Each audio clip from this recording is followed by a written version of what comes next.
Hi,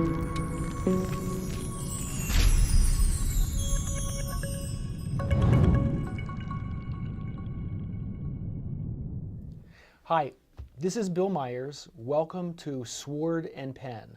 I am a Philadelphia author and attorney, and on this show I interview Philadelphia authors and attorneys, and sometimes, like today, I get to interview an author/attorney. Today I am really proud to be talking with Bill Lashner, who's one of my favorite authors of all time. I've been reading his works for almost 20 years. Welcome to the show, Bill. It's a pleasure to be here, Bill. So why don't you tell us a little bit about how it is, I know you started out as a lawyer, how is it that you got into writing? Well, I had always wanted to be a writer, and I was lawyering and writing on the side. One of the reasons I went to law school is I didn't think I'd make any money as a writer. But there got to be a point where I just said, you know, this is what I want to do. I want to try, give writing a shot. And I had a girlfriend at the time, and I was whining about how I want to be writing, I shouldn't be lawyering. And she said, well, then quit whining and apply to writing school.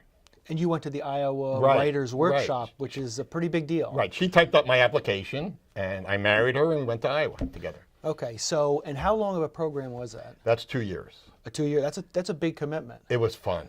First of all, I was there. I never expected to get anything published.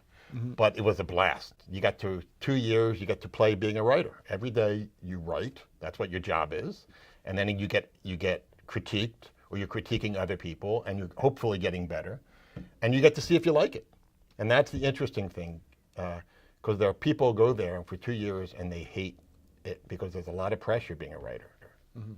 Producing every day, producing stuff that's not good every day, it kind of wears on you. And do you critique each other's work? You do in the workshops, yes. And it goes up for critique, and sometimes they can be really brutal, and the teachers are really honest with you. I had some amazing professors. But this is interesting because I knew that the writing was correct for me was because I was working on a novel there, and it never got published. And I didn't ever believe it was going to get published. Mm-hmm. But at the same time, I thought this was the most important thing I've ever done in my life, working on this novel that I never expected to get published. And you had been a lawyer with the Department of Justice. Yes, we had hunted Nazis. I was in the OSI, which is the Office of Special Investigations. We were Nazi hunting, and wow. We're doing great stuff. I thought working on this novel that never got published, I was doing the most important thing I'd ever done in my life. And your wife supported you while you went through the workshop. We showed up at Iowa, and she went out that day to look for a job and got a job in the dean's office. And she supported me for 2 years while I was at Iowa. Wow, kudos to her. Oh, absolutely. So how is it then that you went from being in the workshop to becoming a published author? What was your path to actually get there and make it? I wrote a book. I was actually at the time, I was feeling very kind of bitter being left out of the writing world because I never sold anything. And I wrote a book about a bitter attorney in Philadelphia who felt left out of the legal world. Victor Carl. The whole Victor Carl series, which is what got me hooked on you 15, 20 years ago. Right. And it was that the emotions I was feeling as a writer, I put into Victor, mm-hmm. who was feeling them as a lawyer. And I knew the legal scene in Philadelphia. My dad had been a lawyer. I had been a lawyer. And so I wrote about Philadelphia lawyers and this one guy who was kind of on the outs and given this opportunity to get in. All he had to do was sell his soul. And that was the book. Okay. And you wrote how many Victor Carl novels? I've written 8 of them now. Okay. And now you're transitioning into something completely different. And we talked about this. We were at Starbucks before we came here, and Bill told me all about this series. You sold it to Disney Hyperion. Right. And this is way out of the box. But I could see in your eyes how excited you were about this. Tell me about this. Well, I worked at the Department of Justice. I clerked at some of the highest paying firms in the world. And then I ended up working for my dad after he got sick when I came back to Philadelphia to be a writer. And he is an interesting story. He was a bankruptcy attorney, and he was very much a Don Quixote. That was his hero. Mm-hmm. Don Quixote figure, tilting at windmills. He was always fighting the banks, always fighting. And it was a different experience working for him in his firm. I was his litigator, and we were always fighting against the banks or the government or something, some big entity for our little guy. And I wanted to write about that. And I tried writing it in a different way. I tried writing it realistically, like a Grisham type book, Right. and it didn't quite work. And then I wrote it as a young adult novel with supernatural elements and history, American history, very American I wanted it to be. And then I realized, talked with my agent, we decided that middle grade was better, so I rewrote it as a middle grade fantasy thriller. So legal thriller, which is hard to explain. Yeah, that's like completely different. How does that work? That's like two different worlds to me. Supernatural and legal thriller. Legal thriller, very gritty, very tied into the world. Well, if you assume that there are ghosts in the world, and the ghosts are here because they have unresolved issues before they can move on to the next world, they need representation too. And so there's a firm that represents them, and this girl is part of that firm. So I'll have work even after I'm dead. Yeah, after you're dead, you'll have more work. It'll be amazing. Okay, so tell us about the protagonist, Elizabeth. Elizabeth Webster is a 13-year-old, and she's kind of withdrawn. She's a math genius, but she's sort of not quite clicking socially in her school, and she's estranged from her father. And she's sort of estranged from her mother too, even though she's living with her mother and stepfather. And then she realizes that there's this whole other part of her history that she can become a part of. She meets her grandfather and becomes involved in this whole supernatural practice. And she's so funny, and she's the best thing about a book when you're writing is when it surprises you. And she surprised me because she's really funny and she's really perceptive. And when you were writing her character, did you outline Elizabeth is going to be this, Elizabeth is going to be this, or did Elizabeth kind of show up and say, no, this is how I am, this is who I am? Were there surprises about who she turned out to be for you? Absolutely. And the best thing when you're writing is the surprises that make the story. I had her as one person, and then through the course of the book, which I wrote before I sold, when she was face to face with these new things, meeting her grandfather for the first time, encountering a ghost, things about her popped up that surprised her too. Surprised me and surprised her, and empathy developed. I've always thought for a good lawyer, empathy is like the most important thing. It's like you have to, it doesn't make a difference what your client did. You have to kind of feel for your client, want to fight for your client. And this empathy just kind of opens up in her, not just for the ghosts that she represents, but for the people in the school who she would kind of shun a little bit. Now she's opening up to them too. Opportunities in the school opening up. Okay, she opens up. We're watching her come into herself. Yes, absolutely. Okay, because of the challenges brought on through the supernatural part of it. And just, you explained it to me. How is it that she finds out that she's part of this bigger picture, and that there is this other world, and how does she get drawn into it? Well, there's one of her classmates calls her in and asks for math tutoring.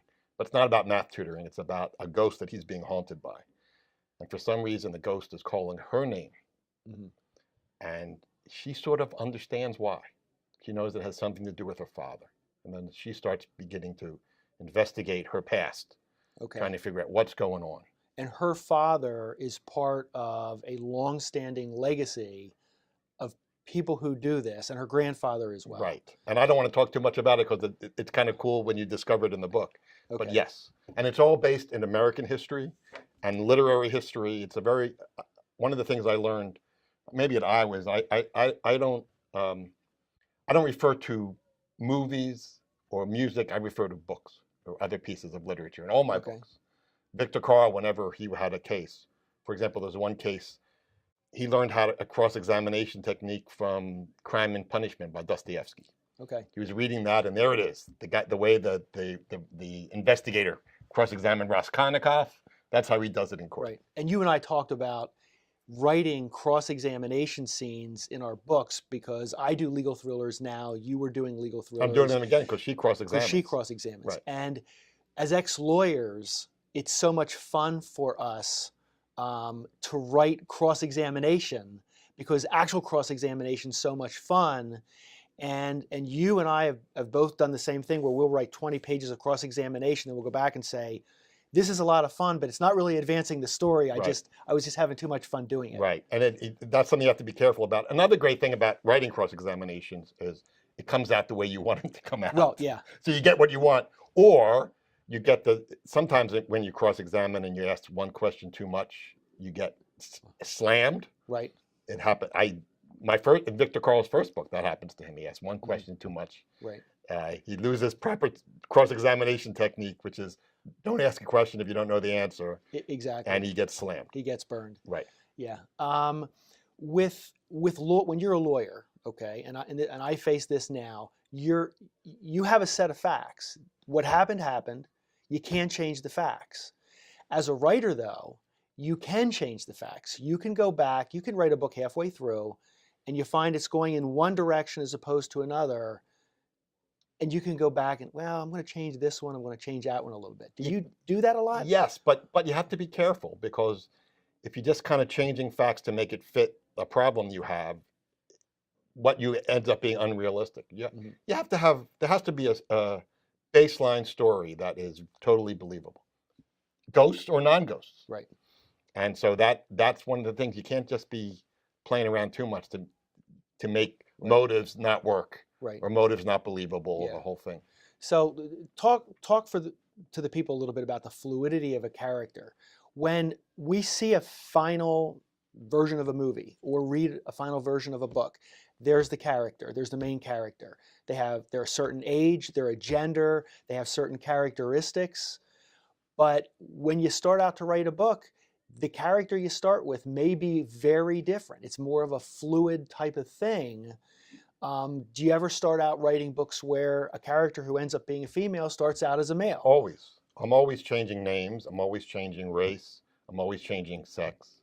I'm always trying to make a balance. And what I found is that the character, especially if it's not a first person, that the character is just a few black marks on a page. They're very easy to change as long as your conception is strong.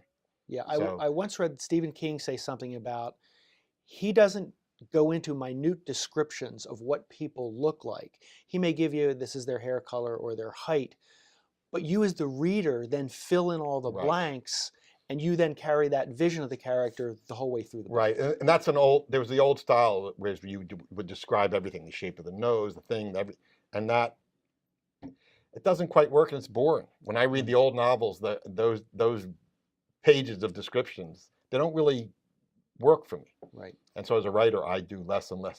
I do less and less as I've gotten more and more experience. Okay. Now, how much, when it comes to characteristics, how much do you borrow for your characters of characteristics of people you know, or of yourself for that matter? Both. All the time? All the time. Okay. I know you have daughters in middle school? I have a daughter who, she's not in middle school now. She's graduated college. Okay. But she was in middle school, so you raised daughters of the same age as Elizabeth. Right. And so you kind of know what a 13-year-old girl is like. And I will tell a quick story. There was my son was in middle school, and he's now in LA. He's out of college, but he was, for one day, we were able to join him for lunch. And I remember visiting his table, sitting at his table at lunch, and looking around at the kids on the lunch table and think, oh my gosh, I mean, why is it, it wasn't the cool table. Okay. He wasn't at the cool table. I got you. The cool table's over there. Okay. And I'm thinking, why isn't he at the cool table? Why isn't he at the cool table? And, that was my adult stuff. The kids that are at the table are his best friends now, and they're the coolest guys that exist. But those kids from that table are in the book. Neat. It's just an interesting how all these experiences you have. Do your kids recognize themselves in any of your books? I don't know if they read my books too much. All right. I know I was on the beach with one of my sons when he was reading one of my books, and that was a weird experience. Oh yeah. He's sitting there reading. There's the book I wrote about a cockroach, and he's sitting there reading this book, and I'm wondering, is it any good? And Yeah. I'm peppering it. But did you like it? Did you like it? Yeah. Do any of your friends ever come up to you and say, "Just read your latest book. I know who that is, and that's Yes. exactly." Yes, and actually sometimes I put their names in. Oh yeah. And they always remember that. High praise. Right. Freedom Road, a book that's Freedom coming Road. out this year.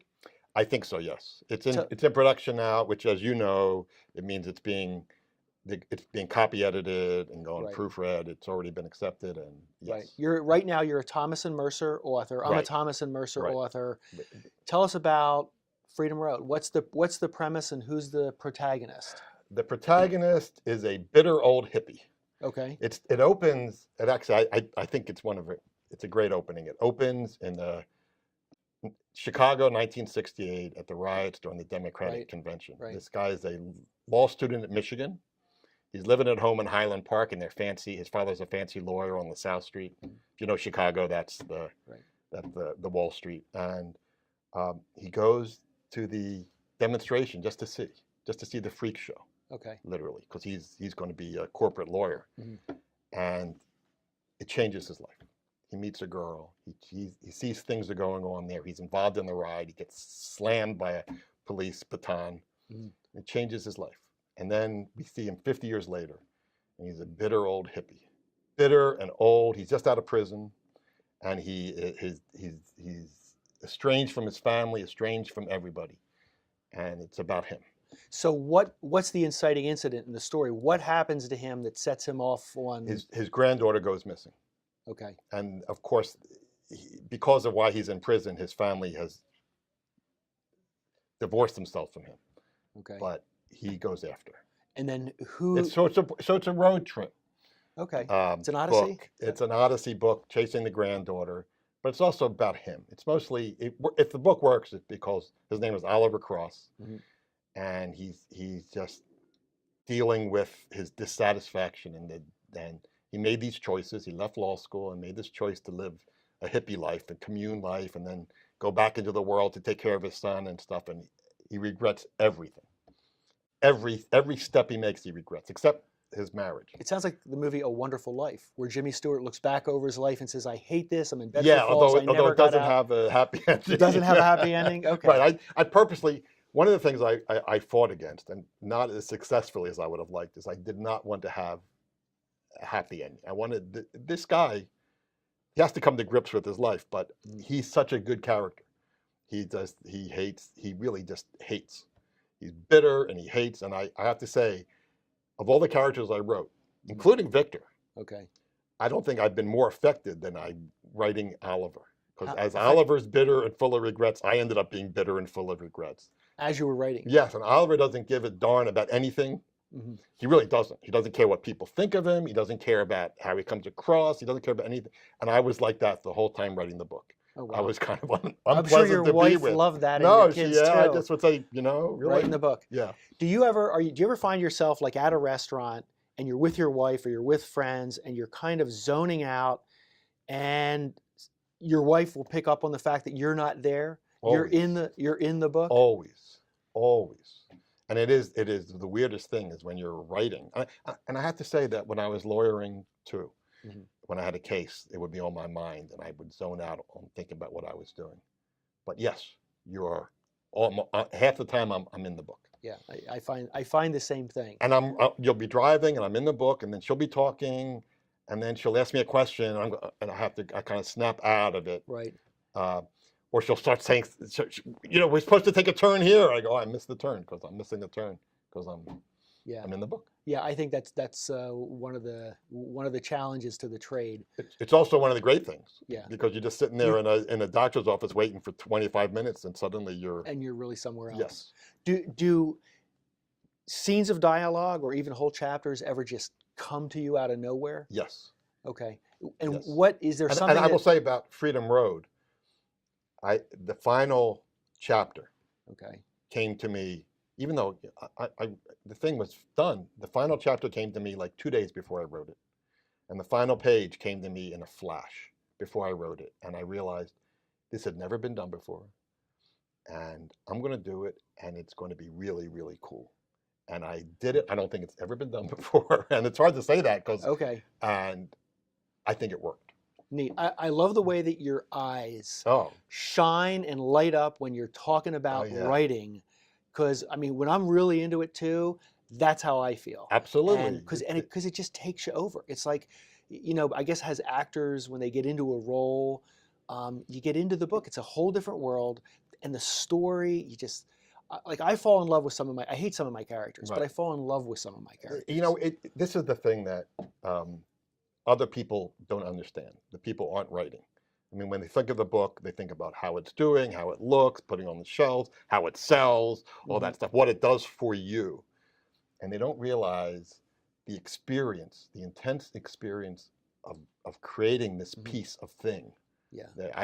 To call it art, I don't know, but it is this you're creating this thing that lives in your head only. Right. Because no one else has seen it. I don't let anybody see, or I don't even talk about it before it's done. And it's an overwhelming experience. And when I write the final chapter of a book and when I'm done, Yeah. I'm often in tears. Not just because the final scene is tear jerking, it's because the experience is almost over. Okay. And as soon as I give it to an editor, it's a very different thing. Right. Then it's doesn't have the same. Then it's a product. Yes. The emotional charge Yes. goes out of it. And I'm making it better. I'm changing. I'm editing it, but doesn't have that same overwhelming experience. Right. When I finish a book that is working, Mhm. not all of them, but when I Right. finish a book that's working, it's breathtaking. Right. The way it feels. So Freedom Road, you've said how it affected you as you were writing. Yes. Has it affected any kind of permanent change in you? Did it change you as a person? I Did you think they learn- always do. Mhm. I think all of them do. I will have to say. I think that's one of and Shakespeare was on that. Shakespeare, the cool thing about Shakespeare's plays is that the characters, when they speak, they're changing themselves. They're not just speaking to change other people's opinions. Mhm. They're discovering their thoughts and it changes them. And that's what writing does. On a bigger scale is when you write something, it does change you. Your attitudes about things change. Yes.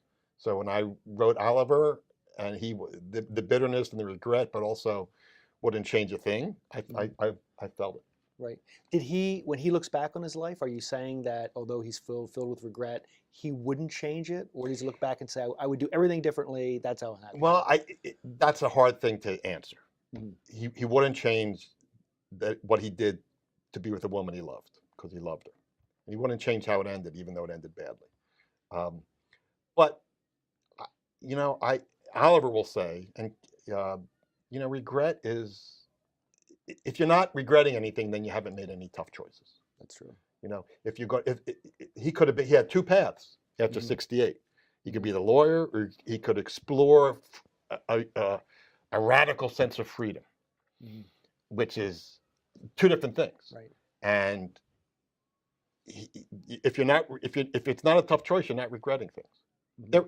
It's I don't know. Do you think that when people read this book, particularly people who lived through that era, and maybe life didn't turn out for them as they thought, because back in the 60s, my understanding is you believed if you were a young person, you were going to change the world, it was Right. all going to be different. Right, and the world has not changed. No, the world has not changed. No, right. Do you think that people from that era will be particularly touched by this book? I hope so. I also think, I mean, I don't write just for 70-year-old people. Right. I mean, Oliver's 70, in his 70s. Mhm. You're always making choices, and they're always hard. And I mean, I chose to write, and there's a lot of things I gave up. I loved being a lawyer. A lot of things I gave up, and I love being a writer. So I always think about that. You always regret choices you make. I think that's not a bad thing. I don't think regret is I think regret just means that you made decisions that played out. Right. So if you look back on your body of work, and it is a pretty substantial body of work at this point, what characters would you say are your favorite?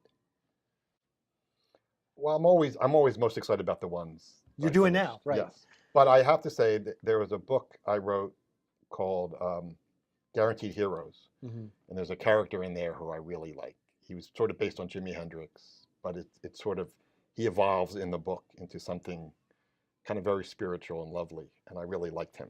Guaranteed Heroes? Guaranteed Heroes. So what was the name of the protagonist?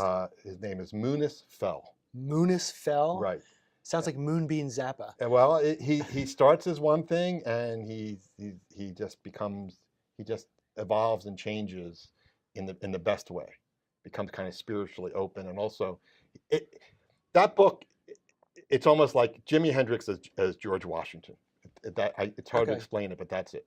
And when you wrote that book and that character, did you feel yourself being uplifted? I felt did it change you? Yes, always. And that was one of the books that I was really most devastated when I finished.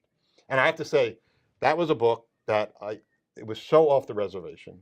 It's like dystopia, alternative history. Mm-hmm. Jimi Hendrix, it's almost like Jimi Hendrix teaming up with Philip Marlowe in this new world. Okay. And it's a little political. And I was very nervous about it. There's characters based on Kerouac and Cassidy. It's all this Janis Joplin.